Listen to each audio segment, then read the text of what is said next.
Сәлем достар, баршаларыңызға егов арқылы соттылықтың болу немесе болмауы туралы анықтаманы қалай алатынымызды көрсететін боламын. Осылай егов порталына ECP ключпен кіріп аламыз. Ең басты бетте трудоустройство и занятости деген порталға кіретін боламыз.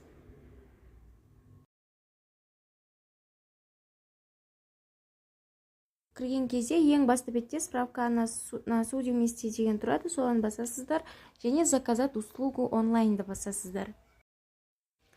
Әрі қарай сіздерде 4 қадам шығады. Бірінші қадамында сіздер ECP ключтарыңызбен қол қойып жібересіздер. Подписать и получить справку деген батырманы басасыздар. Солай ECP ключтарыңызбен қол қойған соң сіздерге автоматты түрде 4-ші жаққа өткізіп, осылай ECP ключтарымызды таңдаймыз. Подписаться, использовать электронные дегенді басасыздар, носитель информации дегенді басасыздар. Осылай сіздерде ECP ключтарыңыз шығатын болады. 4-ші қадамға өткенде уже сіздердің анықтамаларыңыз дайын болып тұрады. Автоматты түрде 4-ші қадамға сіздерді жібереді.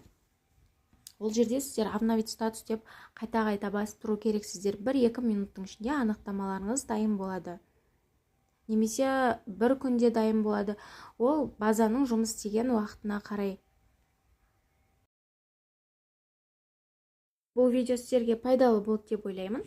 Мен каналыма тіркеліп, лайк басып, қолдап кетіңіздер. Алда сіздермен көптеген пайдалы видеолар шығаратын боламын.